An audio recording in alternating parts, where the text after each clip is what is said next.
Good evening, visitors. Welcome to the Australian War Memorial's Last Post ceremony. My name is Sandy Smith, and joining us today from the Royal Australian Air Force is Squadron Leader Guri Singh.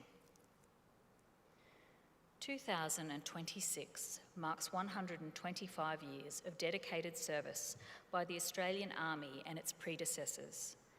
Today, we remember and pay tribute to Private Raymond Daniel Stenz and warmly welcome his family who are in attendance today. We also warmly welcome the Frank McDonald Memorial Prize delegation from Tasmania. The Frank McDonald Prize is an essay-based competition open to all Year 9 students in Tasmania. It aims to promote and preserve the meaning of the Anzac spirit in the Tasmanian community and is named in honour of Tasmania's last surviving First World War veteran. As always, we welcome the veterans who have served, those that are still serving, and the families that love and support them. The live stream of this ceremony is made possible by the Returned and Services League of Australia and the RSL and Services Clubs Association. We welcome members who are watching the broadcast of this ceremony across Australia. During this evening's ceremony, wreaths will be laid at the base of the Pool of Reflection by family and visitors to the memorial. If you're able, I now invite you to please stand and join in singing the national anthem.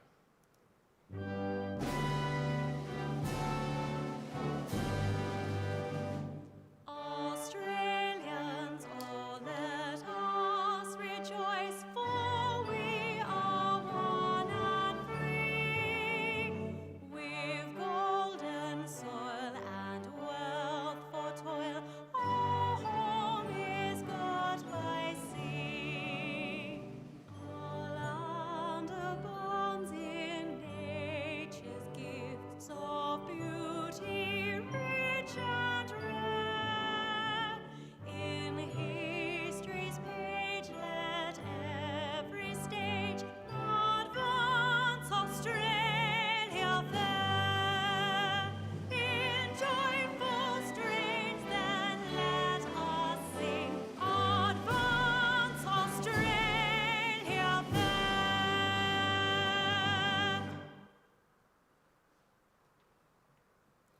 For those who are able, please be seated.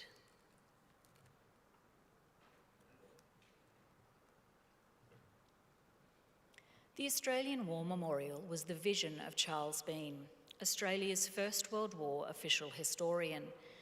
Bean landed with the Australian troops on Gallipoli and stayed with them at the front through to the end of the war.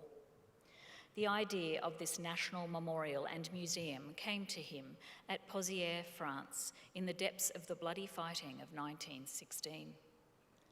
Bean's idea was that this would be a place where family and friends could mourn loved ones buried in faraway places.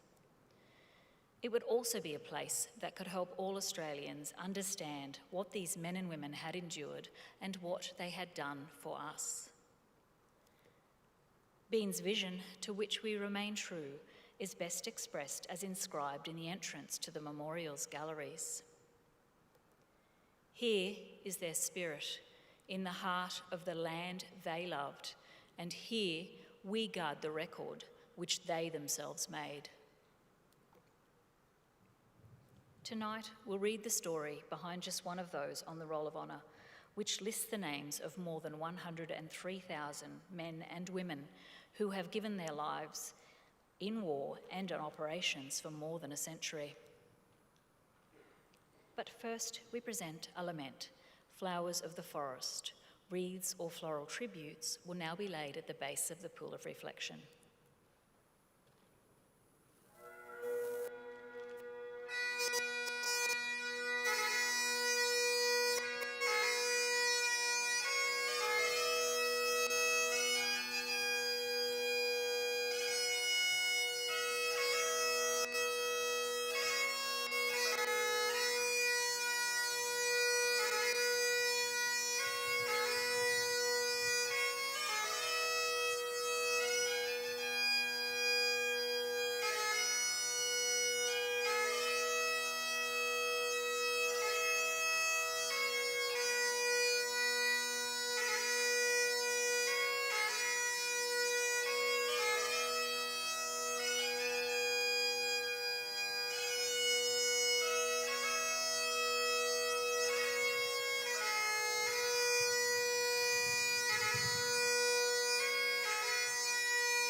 Today we remember and pay tribute to Private Raymond Daniel Stenz.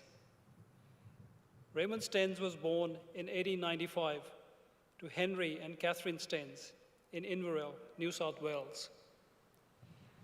Known as Ray, he attended a local Catholic school. After leaving school, he became a wool classer and buyer near Baraba. In August 1914, Britain declared war on Germany after Germany had invaded neutral Belgium. In July 1916, Stenz traveled to Armidale and volunteered for service in the Australian Imperial Force. As he was not yet 21 years old, he sought and received his mother's written permission to join. After a brief period of initial training in Australia, he sailed from Sydney on board the transport ship Port Napier in November 1916. Stenz arrived in England in January 1917 and began training at the army camps on the Salisbury Plain. After some time in hospital for illness, he sailed for France in June, where he joined the 46th Australian Infantry Battalion. Shortly after joining, however, he fell ill again, this time with laryngitis. Initially, he spent time in a French hospital, but in October, he was evacuated to England, where he was hospitalized until December. Stenz returned to northern France and joined the 46th Battalion in February 1918.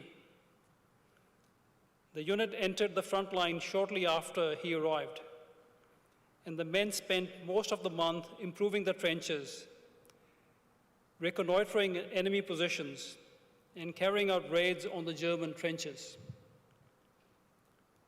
During their time in the front line, the men of battalion often came under German trench mortar and machine gun fire. Conditions were freezing and wet. At the end of March 1918, German commanders massed huge numbers of soldiers for what was to be their final campaign of the war, known as the German Spring Offensive. The Australians on the Western Front bore the brunt of many such attacks during this period. For the men of the 46th Battalion, the cold, wet, and windy weather continued, and rain set in during early April, with mud making movement extremely difficult. On the 5th of April 1918, the unit was in a reserve trench near the French town of Millencourt when it came under heavy German artillery barrage. Raymond Stenz was struck by a shell and killed instantly. He was 22 years old.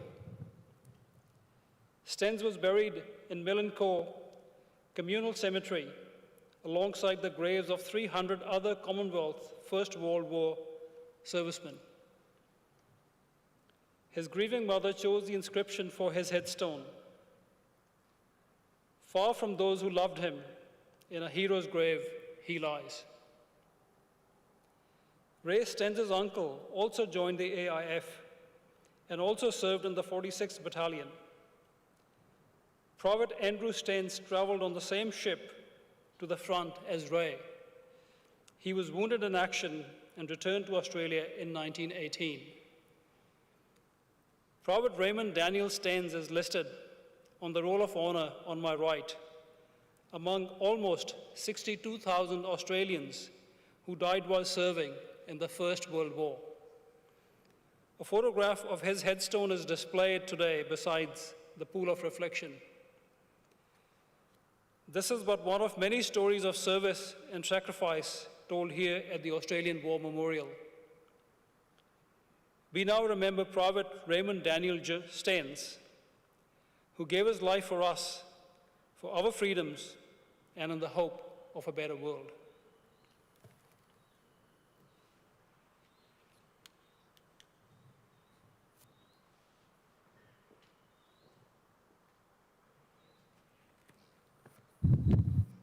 Please stand for the reading of the ode and the sounding of the last post.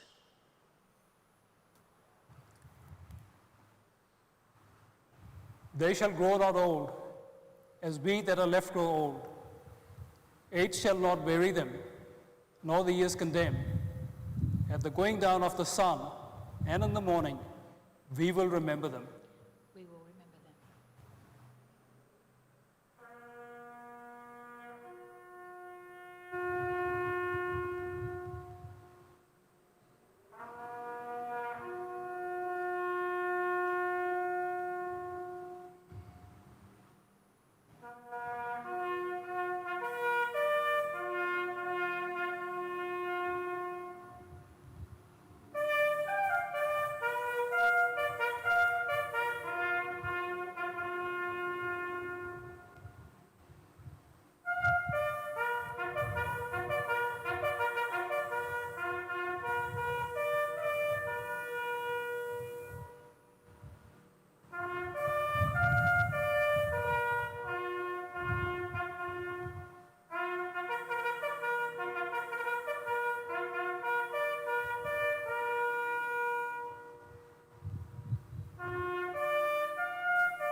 Lest we forget. Lest we forget.